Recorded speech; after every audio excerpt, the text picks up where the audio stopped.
جامعہ ترمذی حدیث نمبر 1579 ہے۔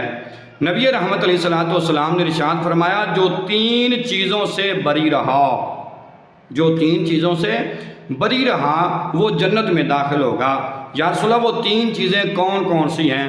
فرمایا، جو اس حال میں مرا کہ تکبر یعنی گھمنڈ اس سے بچا رہا، اور مال غنیمت میں خیانت اس نے نہ کی، اور تیسرے نمبر پر نبی رحمت علیہ السلام نے ارشاد فرمایا کہ جو شخص اس حال میں مرا کہ اس پر قرض باقی نہیں تھا وہ بھی جنت میں داخل ہوگا۔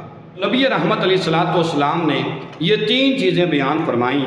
ایک چیز یہ کہ تکبر، اس انسان کو بچنا چاہیے۔ اللہ کریم نے قرآن مجید فرقان حمید میں ارشاد فرمایا، وَلَا تَمْشِ فِي الْأَرْضِ مَرَحًا، زمین پر اکڑ کر نہ چلو، جب بھی زمین پر چلو تو اپنے آپ کو جھکا کر چلو۔ تو دوسرے مقام پر نبی رحمت علیہ السلام نے ارشاد فرمایا، مال غنیمت میں خیانت نہ کی، خیانت نہ کی، خیانت نہ کی۔ مال غنیمت اس کے پاس اکٹھا ہوا، اور جوں اکٹھا ہوا اس نے واپس کر دیا۔ تو اب تو اللہ رحم کرے، معاملہ یہ ہے، پیسہ جو ہے اس کو لوگ بہت بڑی چیز سمجھتے ہیں، اور ڈنڈی مارنے کے بغیر ان کو سکون ہی نہیں ہوتا لوگوں کو۔